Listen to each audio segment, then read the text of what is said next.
Vote डराने की कोशिश कर रहे हैं, लेकिन डरने वाले लोअर कोर्ट ने सजा की, हाई कोर्ट ने छोड़ा और फिर सुप्रीम बिना गलती के माफी नहीं मांगते। और ये इन नारंगी संतरों का इतिहास है। ये माफी कोर्ट हाल ये हो रहा है कि माफी माफी माफी। अरे भाई मैं आज खुल के कहता हूँ कि देश के प्रधानमंत्री माफी नहीं मांगेंगे गलत बात के लिए। सावरकर ने माफीनामे लिखे थे, गांधी परिवार नहीं, गांधी दोनों का समय एक ही क्यों, दोनों का टाइम एक ही क्यों। देख चल अगर वो जेल जाने वाले, ये डाले ना जेल में, इनकी इतनी है।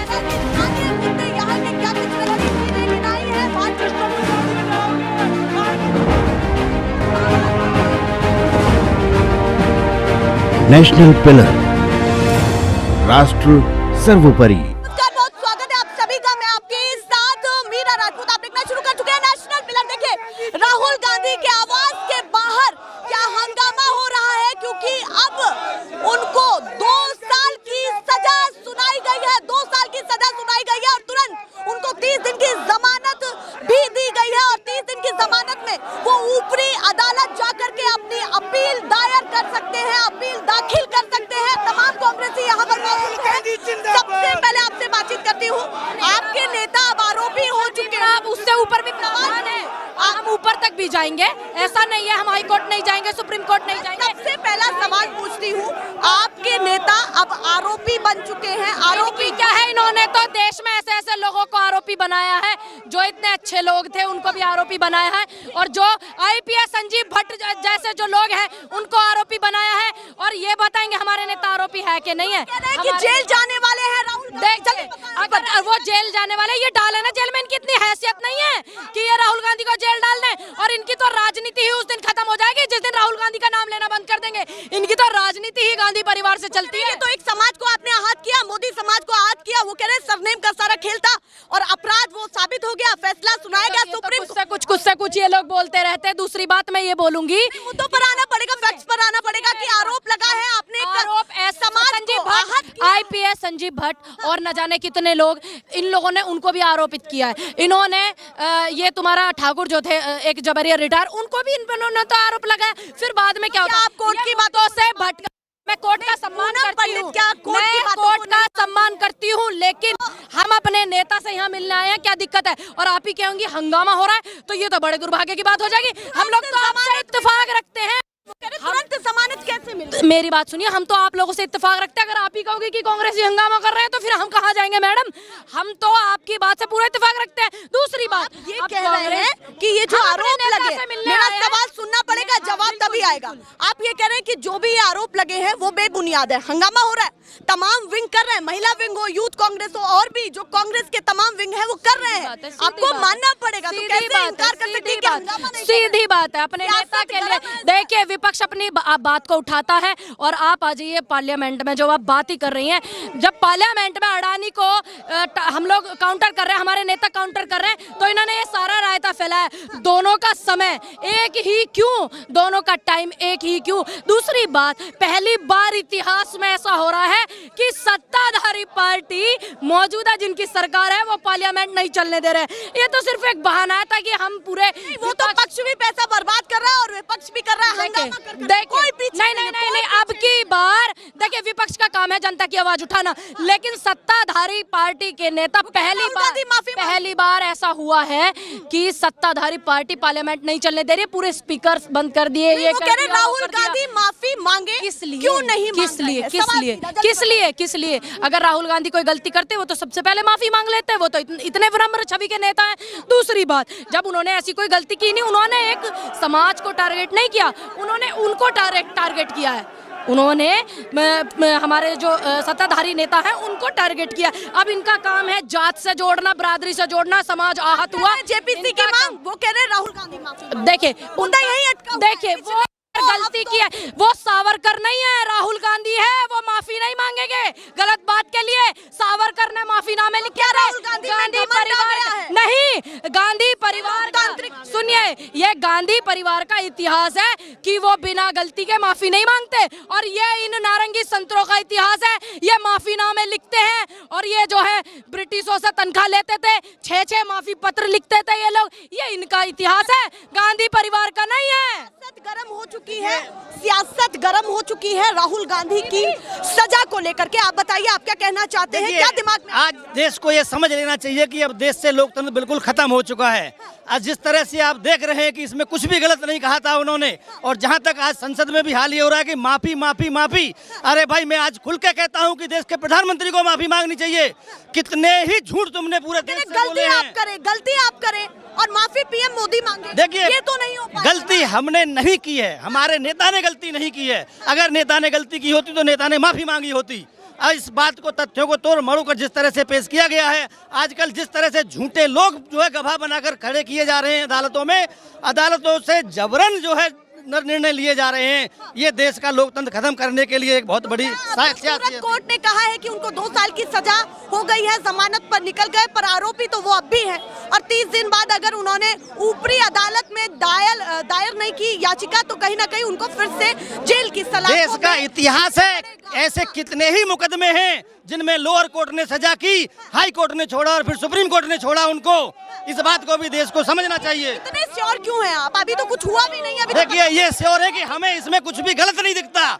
क्यों आखिर जो है जिस मोदी को देश से भगाया गया उस पर क्यों नहीं प्रधानमंत्री बोलते? उसमें प्रधानमंत्री खुल के जनता को जवाब दें तो पता चलेगा कि जो है ना कि आखिर सच्चाई क्या है। सदन में भी हंगामा चल रहा है, उस पर क्या कहना चाहिए? देखिए, सदन में हंगामा किया जा रहा है सिर्फ बीजेपी के द्वारा, सदन को नहीं चलने दिया जा रहा है सिर्फ भाजपा के द्वारा। ये भाजपा का तानाशाही रवैया पूरा देश के सामने है। आज इसमें देश खत्म हो रहा है, ये देश को समझना चाहिए। पे बहुत ज्यादा अहम हो जाती है कि जगह जगह देखिए पूरे आवास के बाहर क्या हंगामा हुआ है। आप बताइए क्या कहना चाहते हैं? जो ये 2 साल की सजा सुनाई गई है 4 साल पुराने केस में, वो कितना सही माने? क्योंकि आप तो कोर्ट के फैसले को भी सत्य नहीं मान रहे। जिस तरीके ये सिर्फ और सिर्फ सरकार की डराने की कार्रवाई है जो विपक्ष के खिलाफ, विपक्ष के नेताओं के खिलाफ सरकार कर रही है कि वो उन्हें दबा देगी शासन सत्ता के दम पर, लेकिन ऐसा नहीं होने वाला। राहुल जी डरने वाले नहीं हैं क्योंकि वो युवाओं की, महिलाओं की, सबकी आवाज उठा रहे हैं, इसलिए सरकार उन्हें दबा रही है। विपक्ष की आवाज उठा रहे हैं वो, जो अडानी जी के मामले पर किस प्रकार पूरी की पूरी सरकार भ्रष्ट है उस मामले को उठा रहे हैं। तो संसद में आप अडानी पर पहुंच रहे हैं, वो मोदी पर पहुंच रहे हैं, मोदी सरनेम पर पहुंच रहे हैं। तो मुझे ये बताइए कि देश के प्रधानमंत्री अगर चोर हैं, पीएम आप नहीं कह सकते। कैसे? आपके पास क्या तथ्य हैं? वो पूछेंगे, तथ्य दीजिए। नहीं, तथ्य तो सब नहीं। किस प्रकार हिंडनबर्ग की रिपोर्ट नहीं आती है क्या? किस प्रकार सारे के सारे पोर्ट्स, एयरपोर्ट्स अडानी को दिए गए? इसमें क्या मिली भगत है? श्रीलंका तक के अंदर जाकर के अडानी को पोर्ट्स दिलाते हैं मोदी जी, विदेशी सरकारों पर दबाव बनाते हैं एक इंडिविजुअल पर्सन के लिए। वो देश के लिए काम नहीं कर रहे। कांग्रेस कॉर्पोरेट घरानों के साथ नहीं रही है भैया, कांग्रेस किसानों के साथ रही है, किसानों का साथ दिया है। आप 2014 से पहले उठा करके देखिए एसएससी के अंदर कितनी नौकरियां आती थी, बैंकिंग की 40,000 नौकरियां 6 महीने के अंदर आ जाती थी। आज कितनी नौकरी आ रही है? ना एसएससी की भर्ती आ रही है, ना बीपीसीएल की भर्ती आ रही है। कौन सी भर्ती आ रही है? चुनाव की तैयारी कर रहे हैं और वो अंदर सजा में डाल रहे हैं भैया।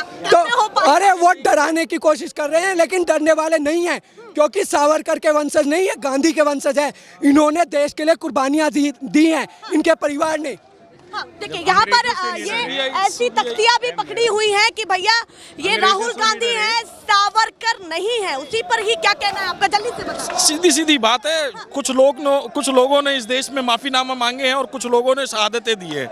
उन शहादतों देने वाली लोगों में अगर बात करी जाए तो वो गांधी परिवार रहा है, राहुल गांधी जी के पूर्वज रहे हैं और कांग्रेस पार्टी के वो कार्यकर्ता रहे हैं जिन्होंने इस देश के लिए आमरण अनशन किए हैं। आज़ादी दिलाने के लिए, इस देश को एकजुट बनाने के लिए लोगों ने, पटेल साहब हों, नेहरू साहब हों, इस देश के तमाम वकालत से जुड़े हुए व्यक्ति लग रहे हैं मुझे।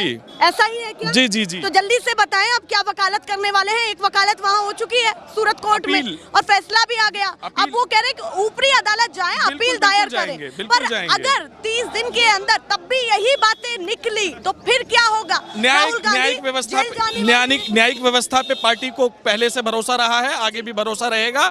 इस देश की जुडिशरी पर हमारे को पूरा भरोसा है कि वो अच्छे से एक अच्छा निर्णय लेगी और तथ्यहीन बातें जो सरकार के सरकार के वकीलों द्वारा कही गई है उनका खंडन करेगी। सुप्रीम कोर्ट के अंदर आज एक ऐसी जुडिशरी बैठी हुई है जो काफ़ी चिंतन मनन के बाद में इस देश को एक नई दिशा देने का काम कर रही है चंद्रचूड़ जी की अध्यक्षता में। यहाँ पर एक चीज पर्सनली आपसे पूछ रही हूँ, जब ये बयान निकल के आता है कि सारे चोर मोदी सरनेम वाले ही क्यों? आप देखिए, एक छोटी सी बात समझिए, कल की ही रिपोर्ट है कि सीबीआई ने जो नीरव मोदी का वो जो मसला है, जिस मसले के अंदर में इंटरपोल में उसका नाम ब्लैक लिस्टेड था, उसको उन्होंने कहा कि सत्य की जीत हो गई भैया। नीरव मोदी वाले विषय पर अभी भी कोई काम नहीं हो रहा है। इंटरपोल में जो सीबीआई का स्टैंड होना चाहिए था वो स्टैंड अभी नहीं लिया गया है नीरव मोदी को भगाने का। और मोदी जी ने जो इसमें पूरी जो हस्तक्षेप किया है वो पूरे देश को पता है। बात अलग है कि न्यायिक प्रक्रिया से एक जो डिसीजन आया उसका हम सम्मान कर रहे हैं। राहुल गांधी जी के आज हम साथ खड़े हैं और पूरी पार्टी के यूथ कांग्रेस के एक कार्यकर्ता राहुल गांधी जी को समर्थन देने आया है। जी, वो सूरत से सीधे दिल्ली आ रहे हैं। दिल्ली आवास पर क्या माहौल है ये आपके सामने है कि यूथ कांग्रेस के तमाम कार्यकर्ता यहाँ पर मौजूद हैं। और उधर पीछे देखिए जरा, ये तस्वीरें भी अपने आप में महत्वपूर्ण हो जाती है। जल्दी से बताएं आपकी आखिरी टिप्पणी क्या है? देखिए मैडम, नीरव मोदी इस देश को कैसे छोड़ के भागा जी। देश की संपत्ति और इतना बड़ा नुकसान करने के बाद देश की एजेंसियां क्या कर रही थी? जो घड़ी घड़ी ईडी हर किसी के घर पर पहुंच जा रही है जो मोदी जी के खिलाफ बोल रहा है। हाँ। और इतनी बड़ी घटना हुई, देश के अंदर से ये लोग निकल कर भागे, किसकी वजह से? कौन सी एजेंसियां थी? एजेंसियों ने अपना काम क्यों नहीं किया? कहीं ना कहीं सरकार का उसके अंदर इन्वॉल्व था।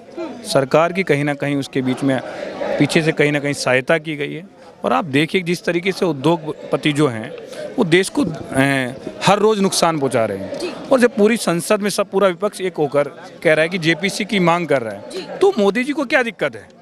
मोदी जी अब कह रहे हैं कि भ्रष्टाचार नहीं सहेंगे, तो ये भ्रष्टाचार नहीं है क्या? आप एक बात बताइए, सारी संपत्तियां अडानी को दे दी, और जो अडानी एंड ग्रुप है वो कितने रोजगार दे रहा है देश को? 23,000। आपको पता है अमूल कितने दे रहा है? 39 लाख। तो आप बताइए, देश की सारी संपत्ति जिन लोगों को दी गई है वो सिर्फ 23,000 रोजगार कर रहे हैं। और बात रही टैक्स की, आप देखिए मोदी जी को ये समझना पड़ेगा अडानी जी टैक्स कितना दे रहे हैं। 10 जो टॉप टैक्स पेयर लोग हैं उनसे भी कम टैक्स वो दे रहे हैं। सेल कंपनी किसका पैसा लग रहा है? सीधे कहीं ना कहीं तमाम जो कॉर्पोरेट घराने हैं उनको घेर रहे हैं कि वो कितना, अगर उनको बढ़ावा दिया जा रहा है तो वो उस पर कितना काम कर रहे हैं और कितना खुल करके उन तमाम चीजों पर बोल रहे हैं। फिलहाल के लिए नमस्कार।